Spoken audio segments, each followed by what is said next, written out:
चलिए एक सिंपल सा कॉन्सेप्ट समझ लेते हैं।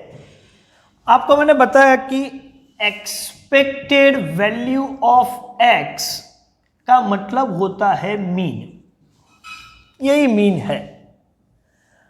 अब मैं थोड़ा इस पर एडजस्टमेंट कर रहा हूं कि सपोज मुझे एक्सपेक्टेड वैल्यू ऑफ कांस्टेंट निकालना है, मतलब x वेरिएबल है लेकिन कांस्टेंट मतलब हमेशा एक ही नंबर होगा 2 2 3 2 2 2 2 2 सभी उसका एक्सपेक्टेड वैल्यू, मतलब एक्सपेक्टेड वैल्यू ऑफ 2 मैं बोलूं तो आंसर क्या होगा 2 ही होगा। 2 का मीन क्या है, सभी 2 का मीन तो 2 ही है, सभी 3 का मीन 3 है। जब नंबर सीरीज कांस्टेंट रहती है तो कांस्टेंट इटसेल्फ इज मीन, तो expected value of k is k only.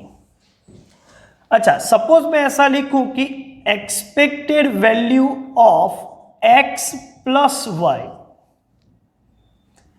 तो इसका यह मतलब है कि x प्लस y है तो expected value of x plus expected value of y आप करोगे तो expected value of x plus y भी हो जाएगा।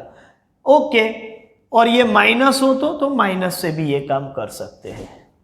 ऐसे ही expected value of constant into x है, मतलब x का मीन जो है x बार मुझे पता है 3 है, लेकिन y इक्वल्स टू 3x हो जाए तो y बार क्या होगा, तो आप बोलोगे कि 3 इंटू एक्स बार, और 3 इंटू 3 आपको मालूम है dependent on change of origin as well as change of scale. तो expected value of constant into x करेंगे तो कांस्टेंट को मैं आउटसाइड ले सकता हूं और फिर यहां पर लिख दूंगा k into expected value of x, constant को मैंने बाहर कर दिया। अब इसी ग्राउंड पे ये 2-3 चीज है, उसके हिसाब से मैं लिख रहा हूं कि expected value of ax plus b, जिसमें a भी कांस्टेंट है b भी कांस्टेंट है, लेकिन रूल के हिसाब से प्लस या माइनस हो तो एक्सपेक्टेड वैल्यू में ब्रैकेट में ट्रांसफर कर सकता हूं, ये रूल के हिसाब से। इसका मतलब ये होगा expected value of ax plus expected value of b, लेकिन कांस्टेंट इंटू x है तो कांस्टेंट को आउटसाइड ले ले तो constant a into expected value of x, और b भी कांस्टेंट है, कांस्टेंट का एक्सपेक्टेड वैल्यू कांस्टेंट इटसेल्फ, तो इसको मैं बोलूंगा a into e of x plus b। Suppose इस तरीके का है कि e into ax plus by, तो आप इसको बोल सकते हो कि expected value of ax plus expected value of by, और दोनों कांस्टेंट को आउटसाइड निकाल दे तो a into expected value of x plus b into expected value of y। तो ये कुछ चीज ऐसी है जो आपको याद रह जाए तो आप काफी क्विकली कई सारे क्वेश्चंस MCQ के सॉल्व कर सकते हो, और थियोरिटिकली भी इसको डिस्क्रिप्टिव क्वेश्चन में भी काम लगेगा। अच्छा, अभी एक्सपेक्टेशन जो है वो मीन, लेकिन v ऑफ x जो है वो क्या है, तो आप बोलोगे वो तो वेरिएंस है। ओके, और वेरिएंस की बात करें तो वेरिएंस ऑफ कांस्टेंट क्या होगा, आपको मालूम है कांस्टेंट का डिस्पर्जन 0 होता है तो वेरिएंस भी 0 ही होगा, क्योंकि 0 का स्क्वायर 0 ही होता है। तो variance of k, variance is a square of standard deviation, ये हम सबको मालूम है। अच्छा, तो क्या वेरिएंस ऑफ x प्लस और माइनस y, तो हाँ इसको आप वेरिएंस ऑफ x प्लस और माइनस वेरिएंस ऑफ y बोल सकते हैं, ऑब्वियसली बिल्कुल बिना हिचकिचाहट के। लेकिन जब मैं वेरिएंस ऑफ kx बोलूंगा तो क्या मैं कांस्टेंट को बाहर निकाल सकता हूं, हाँ बिल्कुल निकाल सकते हैं।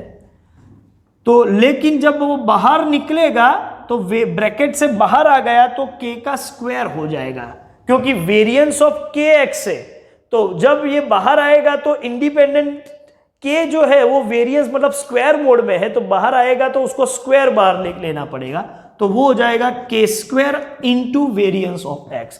तो याद रखो जब वेरिएंस के ब्रैकेट में कोई कांस्टेंट है और उसको आप बाहर निकालो तो उसकी स्क्वायर वैल्यू कर दो, तो उसके हिसाब से सपोज मुझे यही लिखना है कि variance of ax plus b तो आप क्या बोलोगे, तो आप समझ के चलो variance of A x plus variance of B, और ये ए को मैं बाहर ले जाऊं तो ये हो जाएगा a square variance x plus constant 0। ये नहीं भी लिखे तो भी फाइनल आंसर होगा a square into variance of x. और इसके लिए variance of A x plus b y, तो आप बोल सकते हो कि variance of A x plus variance of b y. अब कांस्टेंट को बाहर निकाले तो a square variance of x plus b square variance of y. तो ये दो चीज आपको पता होनी चाहिए। मैं बोलूं कि इसका स्क्रीनशॉट ले लो और इसके बेस पर हम कुछ क्वेश्चन सॉल्व करने वाले हैं। चलिए क्वेश्चन है, for a random variable x expected value of x, तो given e of x equals to 2, find the values of the following. Okay, requirement, first requirement है एक्सपेक्टेड वैल्यू ऑफ 3x। अभी हमने rule पढ़ा है, expected value of 3x का मतलब होता है 3 into expected value of x। That means 3 into expected value of x 2 है, तो 3 इंटू 2, इसका आंसर आएगा 6। सेकेंड रिक्वायरमेंट है expected value of x plus 5, तो इसका मतलब है expected value of x plus expected value of 5। Expected value of x तो 2 है ही, और एक्सपेक्टेड वैल्यू ऑफ 5 तो कांस्टेंट है, कांस्टेंट का एक्सपेक्टेशन कांस्टेंट इटसेल्फ, तो 2 प्लस 5 आंसर आएगा 7। थर्ड क्वेश्चन देखते हैं, expected value of 2x plus 3। Apply करो रूल को, पहले आएगा expected value of 2x plus expected value of 3। अब ये कांस्टेंट को मैं बाहर निकालूं तो 2 expected value of x plus constant का ही एक्सपेक्टेशन कांस्टेंट इटसेल्फ मतलब 3। अच्छा, 2 इंटू ई ऑफ एक्स 2 है, तो 2 इंटू 2 प्लस 3, 4 प्लस 3, इसका आंसर भी 7 है। तो एक काम कीजिए, इसका स्क्रीनशॉट ले लीजिए, एक और क्वेश्चन भी हम सॉल्व करने वाले हैं। चलिए क्वेश्चन है, the probability distribution of a random variable x is as follows. x और p ऑफ x मतलब प्रोबेबिलिटी दिया हुआ है। चलिए ठीक है, क्या है भाई, तो ये फिगर है xi एंड pi। xi की वैल्यू है -2, -1, 0, 1, 2, और pi है 0.15, 0.30, 0.30, 0.15 एंड 0.10। चलिए अब एक काम करते हैं, अलग अलग क्वेश्चन पूछे हैं। Find expected value of x, expected value of 3x plus 1, expected value of x square, expected value of x plus 1 the whole square, variance of x, variance of 3x plus 1। ठीक है सभी question, लेकिन इससे पहले एक काम कर लेते हैं, PIXi और PIXi स्क्वायर, ये दो चीज पहले निकाल लेते हैं। तो चलिए इसका कैलकुलेशन क्या है देख लेते हैं। तो -2 into 0.15 -0.3, again -0.3, 0.15 and 0.2। PIXi into XI, -0.3 into 2, तो ये आएगा 0.6।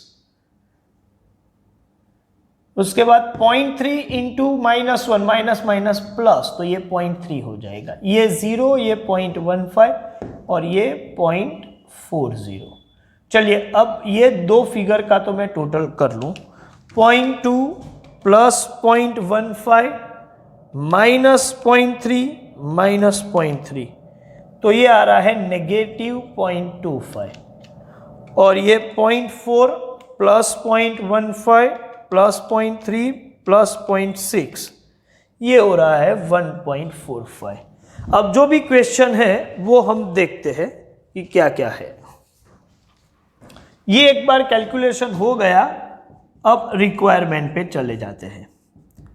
फर्स्ट रिक्वायरमेंट है आपका ई of x, expected value of x, जिसको हम बोलेंगे सिग्मा पी आई एक्स आई, तो ये रहा। तो ये आंसर -0.25, ये तो हो गया फर्स्ट क्वेश्चन।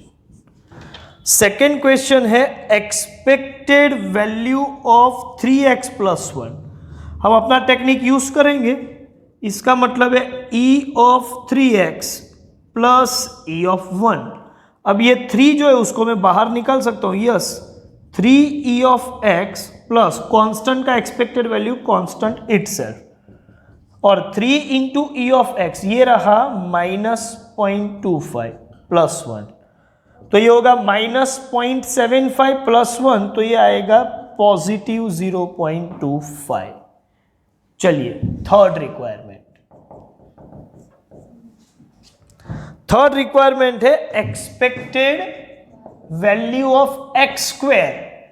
तो xi से मल्टीप्लाई करने के बाद टोटल करता हूं तो एक्सपेक्टेड वैल्यू ऑफ x है, तो x स्क्वायर से मल्टीप्लाई करूं pi का और टोटल करूं, मतलब ये रहा। Expected value of x square का मतलब होता है sigma P I X I square, और वो वैल्यू है 1.45। चलिए फोर्थ रिक्वायरमेंट है expected value of x + 1 the whole square. Very interesting. Expected value of x + 1 the whole square, बिल्कुल जल्दबाजी मत करिए। इसका मतलब होता है expected value of x square + 2x + 1 a + b the whole square. अब मैं इसको ऐसा बोल सकता हूं कि expected value of x square plus expected value of 2x plus expected value of 1।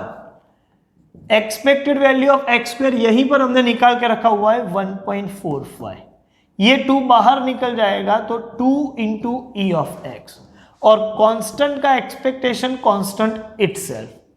सिर्फ एक कैलकुलेशन करना पड़ेगा, 1.45 2 इंटू ई ऑफ x है -0.25 + 1, तो फाइनल फिगर 1.45 -0.5 + 1, तो ये आएगा 2.45 - 0.5 मतलब 1.95। अब फिफ्थ क्वेश्चन देखते हैं। फिफ्थ क्वेश्चन है v of x, variance of x, और वेरिएंस ऑफ x का मतलब होता है e of x square minus e of x the whole square, और ये दोनों चीजें हमारे पास रेडीमेड अवेलेबल है। e ऑफ x स्क्वायर ये रहा 1.45, और e of x -0.25 the whole square, तो इसको कैलकुलेट कर लेते हैं।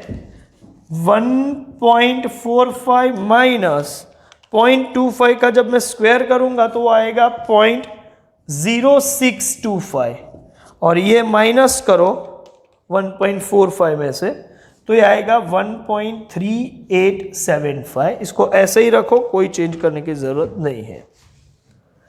और इसके बाद सिक्स्थ रिक्वायरमेंट है v ऑफ 3x + 1। चलिए इसको मैं सॉल्व करूं तो v of 3x + v of 1 distribute तो कर सकता हूं। अब कांस्टेंट को बाहर भी ले सकते हैं तो आप, लेकिन स्क्वायर हो जाएगा, मतलब 9 वेरिएंस ऑफ x, और कांस्टेंट का वेरिएंस 0। इसका मतलब 9 इंटू वेरिएंस ऑफ x जो अभी हमने निकाल के रखा है 1.3875 + 0, वो तो लिखो ना लिखो कोई फर्क नहीं पड़ेगा। तो ये मल्टीप्लाई करेंगे तो आपको फिगर मिलेगा 12.4875। तो काफी कुछ कॉन्सेप्ट डिस्कशन और उसका एप्लीकेशन के क्वेश्चंस हमने देख लिए। इसके बेस पर अब आप कुछ क्वेश्चंस होमवर्क में कर सकते हैं। देखते हैं क्या है homework.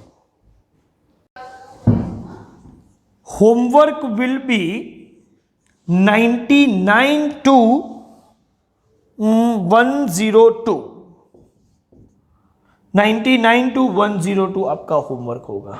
Okay, thank you very much.